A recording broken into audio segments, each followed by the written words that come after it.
നമ്മുടെ കർത്താവും രക്ഷിതാവുമായ യേശുക്രിസ്തുവിൻ്റെ നാമം തന്നെ ഈ രാത്രിയിൽ ഏറ്റവും അധികമായി ഉയർത്തപ്പെടുമാറാകട്ടെ. മേൽപ്പാടം ഷാരൻ ഫെലോഷിപ്പ് ചർച്ച് ക്രമീകരിച്ചിരിക്കുന്ന ഈ സുവിശേഷ യോഗങ്ങളുടെ സമാപന യാത്രയിൽ ദൈവത്തിൻ്റെ വചനവുമായി നിങ്ങളുടെ നടുവിൽ നിൽക്കുവാൻ സർവശക്തനായ ദൈവം ആയുസ്സും ആരോഗ്യവും നൽകിയതോർത്ത് ദൈവത്തിന് സ്തുതിയും സ്തോത്രവും അർപ്പിക്കുന്നു. ഈ രാത്രികാലത്തെ സുവിശേഷ യോഗത്തിന് അധ്യക്ഷത വഹിക്കുന്ന ബഹുമാന്യനായ കർത്താവിൻ്റെ ദാസൻ പാസ്റ്റർ ജേക്കബ് ജോർജ് അവരുടെ ഓർത്ത് കർത്താവിനെ സ്തുതിക്കുകയും ദൈവത്തെ മഹത്വപ്പെടുത്തുകയും ചെയ്യുന്നു. നമ്മുടെ സെൻട്രൽ ഇവാഞ്ചലിസം ബോർഡിൻ്റെ സെക്രട്ടറിയായി അദ്ദേഹം സേവനമനുഷ്ഠിക്കുന്നു. കർത്താവ് ദൈവദാസനെ ധാരാളമായി അനുഗ്രഹിക്കുമാറാകണം. ഈ സഭയുടെ ശുശ്രൂഷകനായിരിക്കുന്ന കർത്താവിൻ്റെ ദാസൻ ഡി ഷിബു അവരുടെ ഓർത്ത് കർത്താവിനെ സ്തുതിക്കുകയും മഹത്വപ്പെടുത്തുകയും ചെയ്യുന്നു. സുവിശേഷീകരണത്തിൽ തൻ്റെ സമയവും തൻ്റെ ആരോഗ്യവും ചെലവഴിക്കുവാൻ ദൈവമായ കർത്താവ് അവിടുത്തെ ഭൃത്തിന് നൽകുന്ന അവസരങ്ങളെല്ലാം ഓർത്ത് കർത്താവിനെ സ്തുതിക്കുക. ഈ രാത്രിയിൽ കർത്താവിൽ വളരെ ബഹുമാന്യരും നമ്മുടെ ഫെലോഷിപ്പിലെ വിവിധ സ്ഥലങ്ങളിൽ സഭാ ശുശ്രൂഷകന്മാരായിരിക്കുന്ന അനേക ദൈവദാസന്മാർ നമ്മുടെ മധ്യത്തിലുണ്ട്. അവരെല്ലാവരെയും നന്ദിയോടുകൂടെ ഞാൻ ഓർക്കുകയാണ്. ആമുഖത്തിൽ ഓരോരുത്തരെയും പേര് ചൊല്ലി സ്വാഗതം ചെയ്തുകൊണ്ട് ഞാൻ അവരെല്ലാവരെയും നന്ദിയോടുകൂടെ ഓർക്കുന്നു. വീണ്ടും അവർക്ക് കർത്താവായ യേശുക്രിസ്തുവിൻ്റെ നാമത്തിലുള്ള വന്ദനങ്ങളെ അറിയിക്കുകയും ചെയ്യുകയാണ്. പ്രത്യേകിച്ച് ഈ യോഗം ക്രമീകരിച്ച ഈ സഭയെ ഓർത്ത ദൈവത്തെ സ്തുതിക്കുകയാണ്. പ്രിയ ദൈവദാസനോട് ചേർന്ന് ദേശത്തെ സുവിശേഷീകരണം അത് സഭയുടെ ഉത്തരവാദിത്വമാണെന്ന് മനസ്സിലാക്കി ഇങ്ങനെ ഒരു യോഗം ക്രമീകരിക്കുവാൻ ഈ സഭ മുൻകൈയെടുത്ത് ഓർത്ത് കർത്താവിനെ സ്തുതിക്കുകയും ഉത്തരവാദിത്തപ്പെട്ട എല്ലാ പ്രിയപ്പെട്ടവർക്കും കർത്താവായ യേശുവിൻ്റെ നാമത്തിൽ സ്നേഹവന്ദനത്തെ അറിയിക്കുന്നു. കഴിഞ്ഞ നിമിഷങ്ങളിലെല്ലാം ക്രിസ്തീയ ഗാനങ്ങളാൽ നമ്മെ അനുഗ്രഹിച്ചുകൊണ്ടിരുന്ന സർവശക്തനായ ദൈവത്തെ ഓർത്ത് സ്തുതിക്കുന്നു. അതിനുവേണ്ടി കണ്ട നാളങ്ങളിൽ ദൈവത്തിന് വിശേഷാൽ അനുഗ്രഹം അനുഗ്രഹിക്കപ്പെട്ട ഗായകരെ ഓർത്ത് കർത്താവിനെ സ്തുതിക്കുകയാണ്. ദൈവത്തിൻ്റെ രാജ്യത്തിന് അവരൊരു മുതൽക്കൂട്ടാണ്. അവരുടെ പ്രവർത്തനങ്ങൾ ധാരാളം അനുഗ്രഹമായി തീർക്കുമാറാകട്ടെ. ഇന്ന് രാത്രിയുള്ള ദൈവവചന ചിന്തയ്ക്ക് വേണ്ടി യൂദയുടെ ലേഖനം 14-15 വാക്യങ്ങൾ വായിച്ചുകൊണ്ട് അല്പസമയം ദൈവവചനത്തെ ശുശ്രൂഷിപ്പാൻ വേണ്ടിയാണ് താല്പര്യപ്പെടുന്നത്. യൂദയുടെ ലേഖനം 14-15 വാക്യങ്ങൾ കർത്തദാസൻ വായിക്കും. ആദാം മുതൽ ഏഴാമനായ ഹാനോക്കും ഇവരെക്കുറിച്ച് ഇതാ കർത്താവ് എല്ലാവരെയും വിധിപ്പാനും അവർ അഭക്തിയോടെ ചെയ്ത ഭക്തിവിരുദ്ധമായ സകല പ്രവൃത്തികളും നിമിത്തം ഭക്തികെട്ട പാപികൾ തൻ്റെ നേരെ പറഞ്ഞ സകല നിഷ്ഠൂരങ്ങളും നിമിത്തവും ഭക്തികെട്ടവരെയൊക്കെയും ബോധം വരുത്തുവാനും 1000 വിശുദ്ധന്മാരോടുകൂടെ വന്നിരിക്കുന്നു എന്ന് പ്രവചിച്ചു. ദൈവത്തിന് സ്തോത്രം. മേൽപ്പാട സഭയ്ക്ക് എൻ്റെ പ്രത്യേകമുള്ള ചില അഭിനന്ദനങ്ങൾ അറിയിക്കുവാൻ ഞാൻ താല്പര്യപ്പെടുകയാണ്. ഇപ്പോഴൊരു കൺവെൻഷൻ്റെ സീസൺ ആണെന്നുള്ള കാര്യത്തിൽ തർക്കമില്ല. അനേക സഭകളിലും അതുപോലെ തന്നെ നമ്മുടെ ഭവനങ്ങളിലെ അങ്കണങ്ങളിലുമൊക്കെ ധാരാളം സുവിശേഷ യോഗങ്ങൾ നടക്കുന്ന സമയമാണ്. എന്നാൽ ഇവിടെ ഈ കൺവെൻഷൻ യോഗം ക്രമീകരിച്ചപ്പോൾ ഈ സഭ ഒരു പ്രത്യേക ക്രമീകരണം കൂടെ ചെയ്തു. ഇവാഞ്ചലിസം ബോർഡും സംയുക്തമായി ഇന്നലെ രാവിലെ ഏതാണ്ട് 8:30 മണി മുതൽ ഈ സഭയുടെ ചുറ്റുപാടുള്ള പ്രാന്തപ്രദേശങ്ങളിൽ പരസ്യയോഗങ്ങളും സുവിശേഷ ലഘുലേഖ വിതരണവും നടക്കുവാനിടയായിത്തീർന്നു. ആ ശുശ്രൂഷകളിൽ പങ്കാളികളായപ്പോൾ എൻ്റെ മനസ്സിലേക്ക് വന്ന 1-2 അനുഭവങ്ങൾ നിങ്ങളുമായി പങ്കുവച്ച ശേഷം ഞാൻ വചനത്തിലേക്ക് വളരെ വേഗം മടങ്ങി വരാമെന്നാണ് ചിന്തിക്കുന്നത്. 1979 അന്നെൻ്റെ പ്രായം 9 വയസ്സാണ്. ഞാൻ സൺഡേ സ്കൂൾ പഠിച്ചു വരുന്നത് എറണാകുളം ജില്ലയിലെ കുന്നക്കുരുടിയിലുള്ള ഒരു ബ്രദറൻ സൺഡേ സ്കൂളിലാണ്. ഒരു മെയ് മാസം ആ സൺഡേ സ്കൂളിന്റെ അങ്കണത്തിൽ വെച്ച് ഒരാഴ്ച നീണ്ടു നിൽക്കുന്ന സുവിശേഷ യോഗങ്ങൾ നടക്കുകയാണ്. ആ സുവിശേഷ യോഗത്തിന്റെ എന്റെ ഓർമ്മ ശരിയാണെങ്കിൽ ഒരു 3-ാം ദിവസം ആ രാത്രിയിൽ ദൈവത്തിന്റെ വചനം ശുശ്രൂഷിച്ചത് കർത്താവിൽ പ്രസിദ്ധനായ എം.ഇ. ചെറിയാൻ സാറാണ്. അന്ന് രാത്രിയാണ് പരസ്യമായ സുവിശേഷ പ്രസംഗത്തിന്റെ ആവശ്യകതയും അതിനുവേണ്ടിയുള്ള ഒരാവലും എൻ്റെ ഹൃദയത്തിൽ ഉണ്ടാകുവാനിടയായി തീർന്നത്. ആ രാത്രിയിൽ ഞാൻ എൻ്റെ വീട്ടിൽ കടന്നു വന്നു. പിറ്റേ ദിവസം ഏതാണ്ട് ഒരു 4 മണിയായപ്പോൾ എൻ്റെ വീടിന്റെ തെക്കു ഭാഗത്തായി കിഴക്ക് പടിഞ്ഞാറ് ദിശയിൽ ഒരു ചെറിയ വഴിയുണ്ട്. ആ വഴിയോട് ചേർന്ന് ഒരു ഇലഞ്ഞി വൃക്ഷമുണ്ട്. ആ വൃക്ഷത്തിന്റെ മുകളിൽ കയറിയിരുന്ന് ഞാന് സുവിശേഷം ആദ്യമായി പ്രസംഗിച്ചത് എന്റെ ഓർമ്മയിലേക്ക് വരികയാണ്. തലേ ദിവസം ചെറിയൻ സാറ് പ്രസംഗിച്ച ചില വാചകങ്ങളൊക്കെ ഓർമ്മയിൽ എടുത്ത മരത്തിന്റെ മണ്ടയിൽ ഇരുന്നു കൊണ്ട് ഞാൻ ഇങ്ങനെ പ്രസംഗിച്ചുകൊണ്ടിരിക്കുകയാണ്. അവസാനമായി സുവിശേഷം പ്രസംഗം കഴിഞ്ഞ് ആത്മരക്ഷയിലേക്ക് വേണ്ടി ജനങ്ങളെ ആഹ്വാനം ചെയ്തപ്പോൾ ഈ ചെറിയൻ സാറ് പറഞ്ഞ ചില വാചകങ്ങൾ ഞാനിങ്ങനെ മരത്തിന്റെ മണ്ടയിൽ ഇരുന്ന് ഈ പ്രസംഗം നടത്തിക്കൊണ്ടിരിക്കുമ്പോഴാണ് എൻ്റെ അയൽവാസിയും ആ പ്രദേശത്തെ റേഷൻ കട നടത്തുന്ന ഒരു പോരോസിയേട്ടൻ അതിനെ അല്പം മാറി തെക്കുമാറി ഒഴുകുന്ന കനാലിന്റെ വണ്ടിയിലൂടെ ഇങ്ങനെ കടയിലേക്ക് പോവുകയാണ്.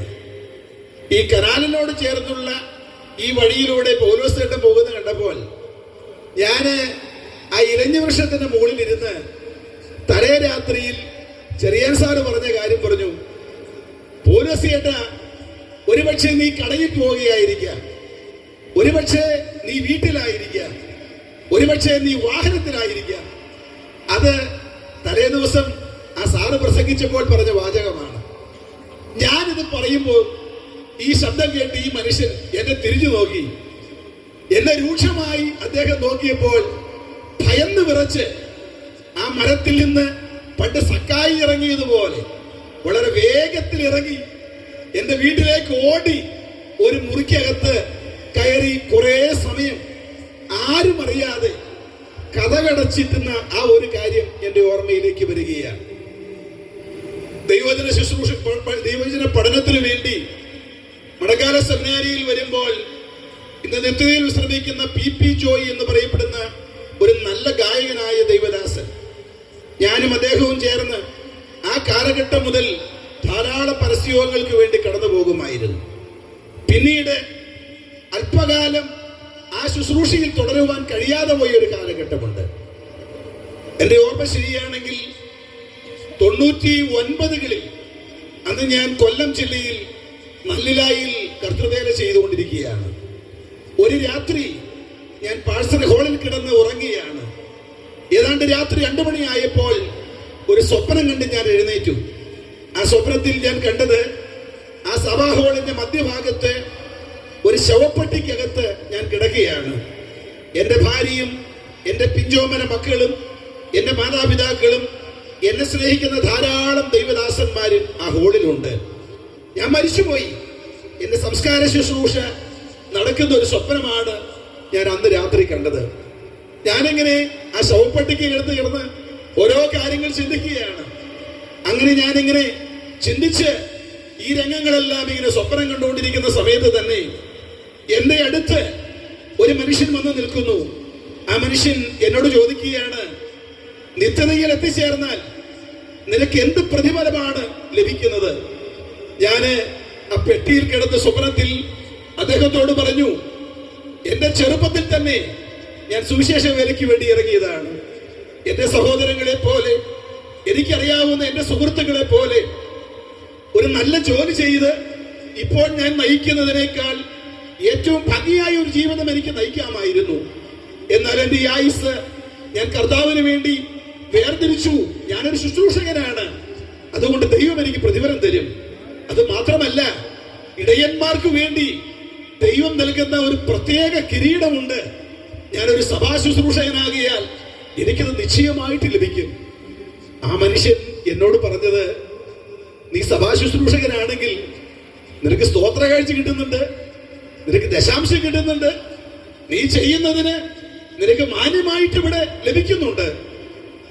അധികമായി നീ എന്താണ് ചെയ്തത്, അധികമായി നീ എന്താണ് ചെയ്യുന്നത് എന്ന് ചോദിച്ചു. ആ ചോദ്യം കേട്ട് ഞാൻ ഭയന്ന് എഴുന്നേറ്റപ്പോഴാണ് ഒരു കാര്യം എനിക്ക് മനസ്സിലായത്. ഞാൻ മരിച്ചിട്ടില്ല, ഞാൻ സ്വപ്നം കാണുകയായിരുന്നു.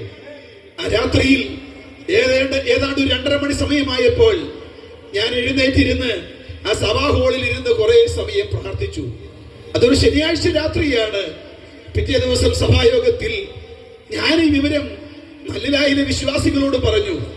എന്നിട്ട് ഞാൻ അവരോട് പറഞ്ഞു, അധികമായിട്ട് എന്തെങ്കിലും ചെയ്യണം, കർത്താവിൽ നിന്ന് എന്തെങ്കിലും പ്രാപിക്കണമെങ്കിൽ അധികമായിട്ട് എന്തെങ്കിലും ചെയ്യണം. അതുകൊണ്ട് ഇന്ന് 4 മണിക്ക് നമുക്ക് ഏറ്റവും അടുത്തുള്ള ജംഗ്ഷനിലേക്ക് ഞാൻ പോവുകയാണ്. ഞാൻ അവിടെ പരസ്യമായി ഒരു പരസ്യയോഗം നടത്താൻ വേണ്ടി പോവുകയാണ്. നിങ്ങൾ ആരെങ്കിലും എന്റെ കൂടെ വരുമോ? പ്രിയമുള്ളവരെ, മൈക്കില്ല, മറ്റ് സംവിധാനങ്ങളൊന്നുമില്ല. അപ്പോൾ ആ സഭയിലെ ഒരു വിശ്വാസി, ഇന്ന് കർത്തൃവേലയിലുമായിരിക്കുന്ന ഒരു സെൻട്രൽ ഗവൺമെന്റ് ഉദ്യോഗസ്ഥൻ, ഒരു ബേബി സാറ് എന്നോട് പറഞ്ഞു, പാസ്റ്ററേ ഞാൻ കൂടെ വരാം, നമുക്ക് ഒരുമിച്ച് പോകാം. 4 മണി എന്ന് പറഞ്ഞതിന് അദ്ദേഹം 3:30 മണിക്ക് തന്നെ ഹാളിൽ വന്നു. ആ സഭയിലെ ചില സഹോദരിമാരും എന്നോടൊപ്പം വന്നു. അങ്ങനെ ചില നാളുകൾക്ക് ശേഷം ഞാന് പരസ്യയോഗത്തിന് വേണ്ടി നല്ല ജംഗ്ഷൻ ചെല്ലുകയാണ്. മൈക്കില്ല, സഹോദരിമാരെ ജംഗ്ഷനിൽ പാട്ട് പാടി ഞാൻ പ്രസംഗിച്ചു. ബേബി സാറ് കുറെ കൂടെ ഉച്ചത്തിൽ അത് ഏറ്റു പറഞ്ഞു. അങ്ങനെ ഞാൻ അവിടെ പരസ്യയോഗം നടത്തിക്കൊണ്ടിരിക്കുമ്പോൾ മറ്റൊരു ദൈവദാസൻ ഒരു സ്കൂട്ടറിൽ അതുവഴി പോവുകയാണ്. അദ്ദേഹം കുറെ ദൂരെ മാറി അല്പസമയം ഈ സുവിശേഷ യോഗം ശ്രദ്ധിച്ച ശേഷം താന് കടന്നുപോയി. രാത്രി ഏകദേശം ഒരു 7:30 മണിയായപ്പോൾ ആ മനുഷ്യൻ ഞാൻ താമസിക്കുന്ന പാഴ്സനേജിൽ വന്നു. എന്നോട് വളരെ ബഹുമാനത്തോടും ആദരവോടും കൂടെ ആരംഭത്തിൽ ഇടപെട്ടിയ ദൈവദാസൻ എന്നോട് പറഞ്ഞു, നിങ്ങളുടെ ഹൃദയത്തിലെ ആവേശം നല്ലതാണ്, പക്ഷേ അതൊരു കോമാളിത്തരമായി മാറരുത്. പരസ്യയോഗത്തിന് നിങ്ങൾക്ക് പ്രസംഗിക്കണമെങ്കിൽ ഒരു ദിവസം ഒരു മൈക്ക് എടുക്കുവാനുള്ള പൈസ ഞാൻ സംഘടിപ്പിച്ചു തരാം. പക്ഷെ നാൽക്കവരയിൽ നിന്നുകൊണ്ട് ഇതുപോലെ പ്രസംഗിക്കരുത്. ഞങ്ങളെപ്പോലുള്ള ദൈവദാസന്മാർക്ക് അതൊരു ആക്ഷേപം പോലെയാണ്. സത്യത്തിൽ ഞാൻ അവിടെ ഇരുന്ന് ഉരുകിപ്പോയി. ഞാൻ ചെയ്തത് തെറ്റാണോ, ഞാൻ ചെയ്ത ആക്ഷേപമാണോ എന്നൊക്കെ ചിന്തിച്ചു. ആ രാത്രി എനിക്ക് ഉറങ്ങാൻ പറ്റിയില്ല. പ്രിയമുള്ളവരെ, ഏതാണ്ട് 1/2 മണിക്കൂർ കഴിഞ്ഞപ്പോൾ ആ മനുഷ്യൻ കടന്നുപോയി. ഇന്നുവരെയും എനിക്ക് ഒരു പരസ്യയോഗം നടത്താൻ, ഒരു മൈക്ക് വാടകയ്ക്ക് എടുക്കാൻ ഒരു പൈസ പോലും ആ മനുഷ്യൻ തന്നിട്ടില്ല. തിങ്കളാഴ്ച ആ ദിവസം വേദനയോടുകൂടിയാണ് ഞാൻ ചെലവഴിച്ചത്. ചൊവ്വാഴ്ച ദിവസം യാദർശിക വഴിപോക്കനായ ഒരു സുവിശേഷകൻ, അദ്ദേഹം ഞങ്ങളുടെ പാഴ്സനേജിൽ വന്നു. അദ്ദേഹം എന്നോട് പറഞ്ഞു, നാളെ ഞങ്ങൾ അഞ്ചലിൽ സുവിശേഷ യോഗത്തിന് പോവുകയാണ്, പരസ്യയോഗത്തിന് പോവുകയാണ്, മറ്റു പരിപാടികളൊന്നുമില്ലെങ്കിൽ വരാമെന്ന് പറഞ്ഞു. അങ്ങനെ ഞാൻ ബുധനാഴ്ച കൊട്ടാരക്കരയിൽ ചെന്ന് വാഹനമായി വന്ന സുവിശേഷ സംഘത്തോട് ചേർന്ന് അഞ്ചലിൽ പരസ്യയോഗത്തിന് വേണ്ടി കടന്നുപോയി. പ്രിയമുള്ളവരെ, എൻ്റെ ക്രിസ്തീയ ശുശ്രൂഷയിലെ ഒരു പ്രത്യേകമായ വഴിത്തിരിവായിരുന്നു ആ ഒരു ദിവസം. ആദ്യമായി ആ ടീമിൽ ഞാൻ സുവിശേഷം പ്രസംഗിച്ചത് അഞ്ചലിനടുത്തുള്ള മാവിള എന്ന സ്ഥലത്താണ്.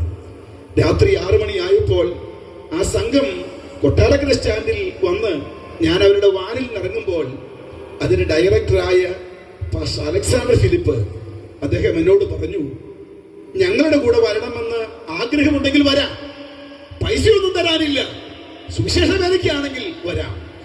തുടർന്നുള്ള 15 വർഷത്തോളം ആ ടീമിനോട് ചേർന്ന് കേരളത്തിലും ഇന്ത്യയുടെ വിവിധ സംസ്ഥാനങ്ങളിലും കർത്തൃവേലയിൽ കടന്നു പോകുവാൻ എനിക്ക് ദൈവം ഒരവസരം ഒരുക്കുവാനിടയായി തീർന്നു. പ്രിയമുള്ളവരെ, ഏതാണ്ട് ഒരു 1.5 വർഷങ്ങൾക്ക് മുൻപ് ക്രിസ്ത്യൻ ഇവാഞ്ചലിക്കൽ മൂവ്മെന്റിന്റെ ജനറൽ പ്രസിഡന്റ് ആയിരിക്കുന്ന പാസ്റ്റർ സാംസൺ തോമസിനോട് ചേർന്ന് ഒരു പ്രോഗ്രാം കഴിഞ്ഞ് ഞാൻ പെരുമ്പാവൂരിൽ നിന്ന് അദ്ദേഹത്തിന്റെ വാഹനത്തിൽ തിരുവല്ലായിലേക്ക് കടന്നു വരികയാണ്. എന്നോടുകൂടെ ചില ദൈവദാസന്മാർ കൂടെയുണ്ട്. ഒരു പ്രായമുള്ള ഒരു ദൈവദാസനാണ് ആ വാഹനത്തിലുണ്ട്. തിരുവല്ലായിൽ വന്ന് ആ കാറിൽ നിന്ന് അദ്ദേഹം ഇറങ്ങുന്ന സമയത്ത് സാംസൺ പാസ്റ്റർ അദ്ദേഹത്തോട് ചോദിച്ചു, ഈ അനിയം പാസ്റ്ററെ അറിയാമോ എന്ന് ചോദിച്ചു. ആ സമയത്ത് എന്നെ പരിചയമില്ലാത്ത, എനിക്ക് മുൻപരിചയമില്ലാത്ത ആ പ്രായമുള്ള മനുഷ്യൻ പറഞ്ഞു, പി അനിയം പാസ്റ്ററാണോ? പരസ്യയോഗത്തിന്റെ ഉസ്താദായ ആ മനുഷ്യനാണോ? അപ്പോൾ സാംസൺ പാസ്റ്റർ പറഞ്ഞു, നിങ്ങളുടെ അടുത്ത് 1.5 മണിക്കൂറായിരുന്നു യാത്ര ചെയ്യുന്നത് അദ്ദേഹം തന്നെയാണ്. ഏതാണ്ട് ഒരു 80 വയസ്സെങ്കിലും പ്രായം വരുന്ന ആ ദൈവദാസൻ തന്റെ വലങ്കരം എന്റെ തോളയിലേക്ക് വെച്ച ശേഷം അദ്ദേഹം ഒരു ആശീർവാദ വാചകം പറഞ്ഞപ്പോൾ സത്യത്തിൽ എന്റെ കണ്ണ് നിറഞ്ഞു പോകുവാനിടയായി തീർന്നു. പ്രിയമുള്ളവരെ, പരസ്യയോഗം നടത്തുന്നവരെയും ട്രാക്ട് വിതരണം ചെയ്യുന്നവരെയും അല്പം പരിഹാസ മനോഭാവത്തോടുകൂടെ ആത്മീയതോളം പോലും കാണുന്ന ഒരു കാലഘട്ടത്തിലാണ് നാം ജീവിക്കുന്നത്. എന്നാൽ ഒരു കാര്യം ഇന്ന് രാത്രി ഞാൻ നിങ്ങളോട് പറയാം, ആത്മീക ശുശ്രൂഷയിൽ ഇത്രയും ശ്രേഷ്ഠമേറിയ ഒരു ശുശ്രൂഷ ഇന്ന് വരെ ഞാൻ കണ്ടിട്ടില്ല, ഇന്ന് വരെ ഞാൻ അനുഭവിച്ചിട്ടില്ല. യേശുവിന്റെ നാമം പാപികളായ ജനത്തോട് വിളിച്ചു പറയുന്ന ആ ശ്രേഷ്ഠകരമായ ശുശ്രൂഷയ്ക്കാണ് കഴിഞ്ഞ പകൽക്കാലം ഈ സഭ സാക്ഷ്യം വഹിച്ചത്. സർവശക്തനായ ദൈവം നിങ്ങളെ ധാരാളമായി അനുഗ്രഹിക്കുമാറാകട്ടെ. നമ്മുടെ നാൽക്കവലകളിൽ 4 മണിക്ക് വലിയ വിദ്യാഭ്യാസമില്ലാത്തവരും കർഷക തൊഴിലാളികളും എല്ലാവരും കൂടെ ഒത്തുകൂടുന്ന ചായക്കടകളിൽ കട്ടൻ ചായ കുടിച്ച് പരിപ്പോടെ നിന്ന് അവരങ്ങ് ഡൽഹിയിലേക്ക് കാര്യങ്ങളൊക്കെ ഇന്നലെ അവിടെ പോയി വന്നതുപോലെ വർത്തമാനം പറയുന്ന ആ കൂട്ടത്തിൽ അവരുടെ അടുത്ത് ചെന്ന് അവരുടെ മുഖത്ത് നോക്കി, നീ പാപിയാണെന്നും നിന്റെ പാപങ്ങളുടെ പരിഹാരത്തിനു വേണ്ടി യേശു കാൽവരിയിൽ മരിച്ചത് എന്നും ഇപ്പോൾ മരിച്ചു കഴിഞ്ഞാൽ യേശുവിനെ രക്ഷിതാവായി സ്വീകരിച്ചാൽ ആത്മാവ് നിത്യതയിൽ എത്തിച്ചേരുമെന്നും പാപത്തിൽ മരിച്ചാൽ ആത്മാവ് നരകത്തിൽ പോകുമെന്നും ആരുടെയും അനുവാദമില്ലാതെ മുഖത്ത് നോക്കി പറയുന്ന പരസ്യയോഗം എന്ന ശുശ്രൂഷ പോലെ മഹത്വകരമായ ഒരു ശുശ്രൂഷയില്ല. അതിനുവേണ്ടി പ്രാർത്ഥിക്കുവാൻ ദൈവം നമ്മളെ സഹായിക്കുമാറാകട്ടെ. ഇനിയും ദൈവം ധാരാളമായ അനുഭവങ്ങൾ നമുക്ക് നൽകുമാറാകട്ടെ. ഈ സഭ അങ്ങനെ ഒരു ക്രമീകരണം കൂടെ ചെയ്തതോർത്ത് ഞാൻ ദൈവത്തെ സ്തുതിക്കുകയും ദൈവത്തെ മഹത്വപ്പെടുത്തുകയും ചെയ്യുകയാണ്. സമയം വളരെ വേഗം മുൻപോട്ട് കടന്നു പോകുന്നല്ലോ. ദൈവത്തിന്റെ വചനത്തിലേക്ക് കടന്നു വരുവാൻ ഞാൻ താല്പര്യപ്പെടുകയാണ്. വിശുദ്ധ വേദപുസ്തകത്തിലെ ഒരു വാക്യമാണ് ഇന്ന് നാം വായിക്കുവാനിടയായി തീർന്നത്. എന്താണ് വേദപുസ്തകം? ഈ കാണുന്ന പ്രപഞ്ചത്തെയും ആകാശഗംഗയെയും ഈ മനുഷ്യരെയും ഈ മൃഗജാലങ്ങളെയും ആഴത്തിലും ഊഴിയിലുമുള്ള സകല ജരാചരങ്ങളെയും ഒരു വാക്കുകൊണ്ട് ഉളവാക്കിയ സർവശക്തനായ ദൈവം, സൃഷ്ടാവായ ദൈവം ഈ പ്രകൃതിയെ മുഴുവൻ ഉരുവാക്കുക മാത്രമല്ല, അതിനെ നിലനിർത്തുകയും അതിനെ നിയന്ത്രിച്ചു പോരുന്ന സൃഷ്ടാവായ ദൈവം തന്റെ കരങ്ങൾ കൊണ്ട് സൃഷ്ടിക്കപ്പെട്ട മനുഷ്യന് നൽകിയ ഏറ്റവും ശ്രേഷ്ഠമേറിയ ഏറ്റവും ഉദാത്തമായ സമ്മാനമാണ് വേദപുസ്തകം. ഇതിലും വലിയൊരു സമ്മാനം മനുഷ്യന് ലഭിക്കാനില്ല. ഒരു മനുഷ്യന്റെ ജീവനും ഭക്തിക്കും ആവശ്യമുള്ളതെല്ലാം ഈ വചനത്തിൽ ദൈവം നമ്പുരാൻ നൽകി തന്നിട്ടുണ്ട്.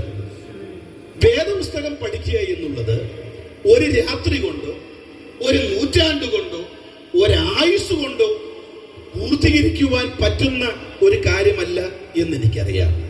എങ്കിലും ഒരു 5 വാചകത്തിൽ വേദപുസ്തകം എന്താണെന്ന് മനസ്സിലാക്കുവാൻ വേണ്ടി ഒരു 5 വാചകം പറയുവാൻ താല്പര്യപ്പെടുകയാണ്. വേദപുസ്തകത്തിലെ ആദ്യ ഭാഗം പഴയ നിയമം എന്നാണ് ആ ഭാഗം അറിയപ്പെടുന്നത്. അത് ഒരുക്കത്തിന്റെ പുസ്തകങ്ങളാണ്. എന്തിനു വേണ്ടിയുള്ള ഒരുക്കം? പാപങ്ങളുടെ പരിഹാരത്തിനു വേണ്ടി പരമയാഗമായി തീരുവാൻ ഈഹത്തിലേക്ക് ഇറങ്ങി വന്ന യേശു ക്രിസ്തുവിനെ ഒരുങ്ങുവാൻ വേണ്ടി രാജ്യങ്ങളെയും മനുഷ്യരെയും ഒരുക്കുന്ന പുസ്തകമാണ് പഴയ നിയമത്തിലെ ഓരോ പുസ്തകങ്ങളും. അതുകൊണ്ട് രക്ഷകന് വേണ്ടി ഒരുങ്ങുവാൻ ആഹ്വാനം നൽകുന്ന പുസ്തകം ഒരുക്കത്തിന്റെ പുസ്തകം. 2ാം ഭാഗമായ പുതിയ നിയമത്തിലേക്ക് വരുമ്പോൾ അതിന്റെ ആദ്യത്തെ 4 പുസ്തകങ്ങൾ സുവിശേഷങ്ങൾ. സുവിശേഷം ഒന്ന് മാത്രമേ ഉള്ളൂ. ഒരു സുവിശേഷത്തെ 4 പേർ 4 വീക്ഷണകോണിൽ 4 സമൂഹങ്ങളെ മുന്നിൽ കണ്ടുകൊണ്ട് എഴുതപ്പെട്ട 4 സുവിശേഷങ്ങൾ. ആ സുവിശേഷം പഴയ നിയമം ആർക്കു വേണ്ടി കാത്തിരുന്നുവോ, ആർക്കു വേണ്ടി രാജ്യങ്ങളെയും മതങ്ങളെയും മനുഷ്യരെയും ഒരുക്കിയെടുത്തുവോ, ആ ഒരുക്കത്തോടുകൂടെ കാത്തിരുന്നവന്റെ വെളിപ്പെടലാണ് സുവിശേഷങ്ങൾ. അത് സാക്ഷാൽ യേശു ക്രിസ്തുവാണ്. ലോകങ്ങൾ കാത്തിരുന്ന, മനുഷ്യർ കാത്തിരുന്ന, മതങ്ങൾ കാത്തിരുന്ന യേശു എന്ന ലോകരക്ഷകന്റെ വെളിപ്പെടലാണ് സുവിശേഷങ്ങളിൽ നമുക്ക് കാണുവാൻ ഇടയായിത്തീരുന്നത്. മൂന്നാമത്തെ ഭാഗം എന്നുള്ളത് അപ്പോസ്തലപ്രവൃത്തികളുടെ പുസ്തകം. സുവിശേഷം കഴിഞ്ഞാൽ അടുത്ത പുസ്തകം അത് പ്രകടനങ്ങളുടെ പുസ്തകമാണ്.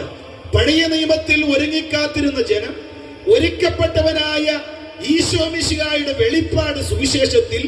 ആ വെളിപ്പെട്ടു വന്ന ആ യേശു ക്രിസ്തുവിന്റെ നാമത്തിൽ ദൈവസഭ ഉടലെടുക്കുകയും യേശുവിന്റെ നാമത്തിലുള്ള അത്ഭുതങ്ങളുടെയും അടയാളങ്ങളുടെയും പ്രകടനങ്ങളാണ് അപ്പോസ്തലപ്രവൃത്തിയിൽ കാണുന്നത്.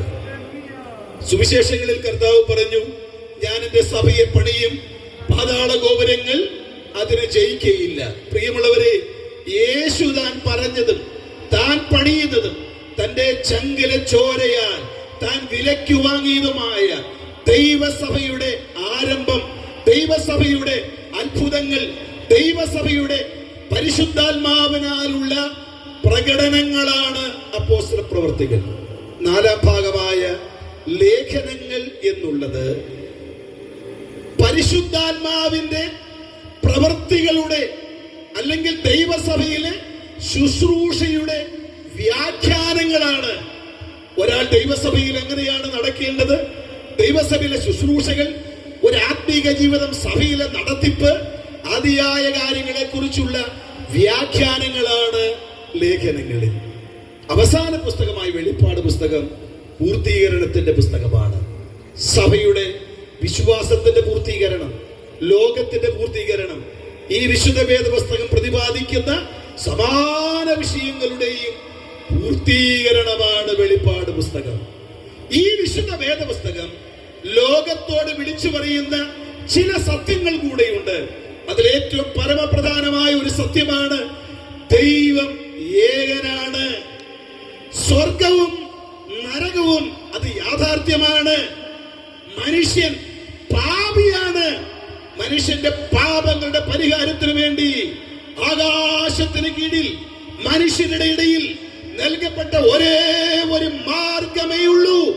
അത് യേശു ക്രിസ്തുവിന്റെ കാൽവറിയിലെ പരമയാഗമാണ്.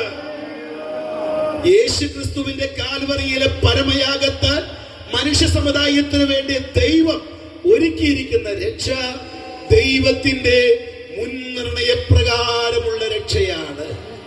വിശുദ്ധ വേദപുസ്തകം നമ്മെ പഠിപ്പിക്കുന്ന ധാരാളം വിഷയങ്ങളിൽ ഏറ്റവും കുറഞ്ഞത് ഇത്രയും വിഷയമെങ്കിലും നമ്മുടെ ഹൃദയത്തിനകത്ത് ആഴ്ന്നിറങ്ങുമാറാകണം എന്നാണ് ഈ പ്രഭാഷണത്തിലൂടെ ഞാൻ ആഗ്രഹിക്കുന്നത്. പ്രിയമുള്ളവരെ, വായിച്ച വേദഭാഗത്തിലേക്ക് വളരെ വേഗം മടങ്ങി വരുവാൻ ഞാൻ ആഗ്രഹിക്കുകയാണ്.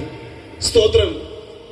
ഹാനോക്ക് എന്ന പ്രവാചകൻ തന്റെ അധരത്തിൽ നിന്ന് അടർന്നു വീണ ചില പ്രവചന ശബ്ദമാണ് യൂദ തന്റെ ലേഖനത്തിൽ എഴുതിയിരിക്കുന്നത്. പഴയ നിയമത്തിൽ ഹാനോക്കിനെ നാം കാണുന്നുണ്ട്. എന്നാൽ പഴയ നിയമത്തിൽ ഹാനോക്ക് ഒരു പ്രവാചകനായിരുന്നതായിട്ടോ തന്റെ പ്രവചനങ്ങളോ രേഖപ്പെടുത്തിയിട്ടില്ല. പഴയ നിയമത്തിൽ ജീവിച്ചിരുന്ന ഹാനോക്കിന്റെ പ്രവചനങ്ങൾ പഴയ നിയമത്തിൽ രേഖപ്പെടുത്താതെ പോയതുകൊണ്ട് അത് ദൈവം അംഗീകരിക്കുന്നില്ല എന്നുള്ളതല്ല. പഴയ നിയമത്തിൽ രേഖപ്പെടുത്താതെ പോയ ആ പ്രവചന ഭാഗങ്ങൾ കൂടെ ഈ വിശുദ്ധ വേദപുസ്തകം എഴുതി അവസാനിപ്പിക്കുന്നതിന് മുമ്പ് യൂദ എന്ന അപ്പോസ്തലനിലൂടെ ഈ പുസ്തകത്തിൽ എഴുതി വെക്കുവാൻ ദൈവത്തിന് മനസ്സാകാനിടയായി തീർന്നു. ഈ ഹാനോക്ക് ഉൽപ്പത്തി പുസ്തകം 5-ാം അധ്യായത്തിലാണ് ഈ ഹാനോക്കിനെ കുറിച്ച് നമുക്ക് മനസ്സിലാക്കാൻ സാധിക്കുന്നത്. ഈ ഹാനോക്കിനെ കുറിച്ച് ദൈവത്തിന്റെ വചനം പറയുന്ന 4 കാര്യങ്ങൾ. 1, അവൻ ദൈവത്തോടുകൂടെ നടക്കുന്നവനായിരുന്നു. 2, അവൻ ദൈവത്തെ പ്രസാദിപ്പിക്കുന്നവനായിരുന്നു.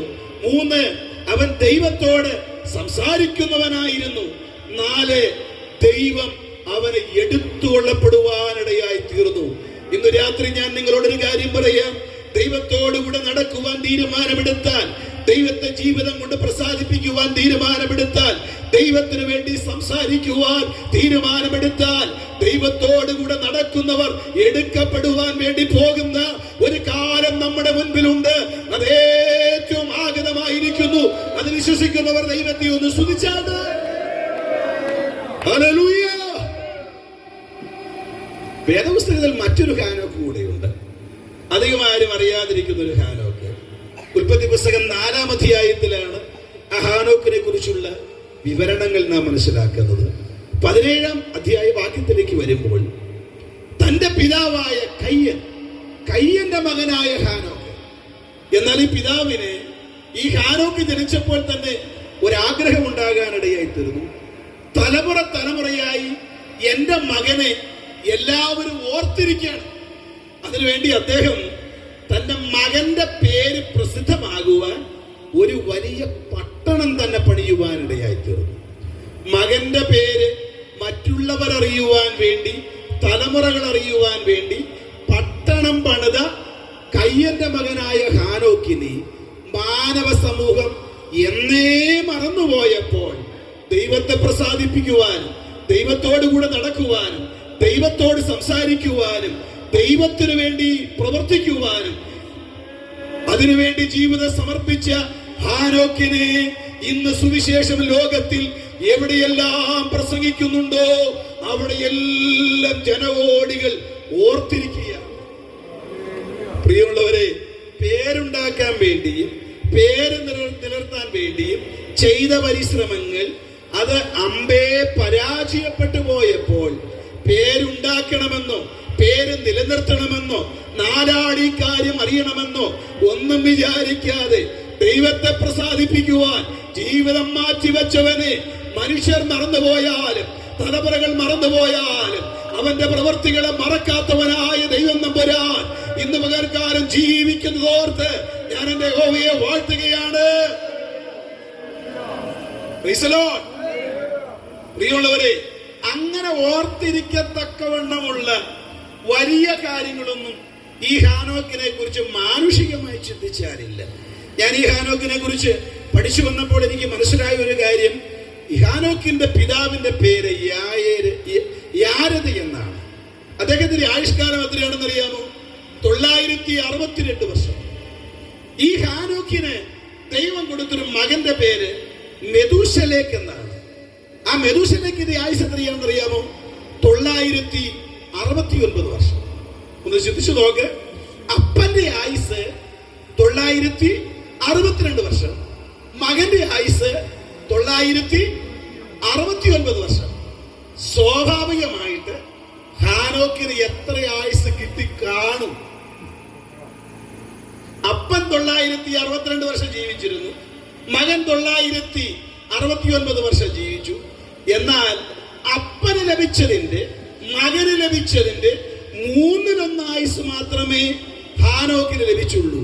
അദ്ദേഹം 365 വയസ്സായപ്പോൾ കർത്താവ് അവനെ എടുത്തുകൊള്ളപ്പെടും, ദൈവത്താൽ എടുത്തുകൊള്ളപ്പെടുവാനിടയായി തീർന്നു. ഞാനൊരു കാര്യം പറയാം, ഇന്ന് മനുഷ്യന്റെ ശരാശരി ആയുസ് ഒരു 60-ലൊക്കെ എത്തി നിൽക്കുകയാണ്.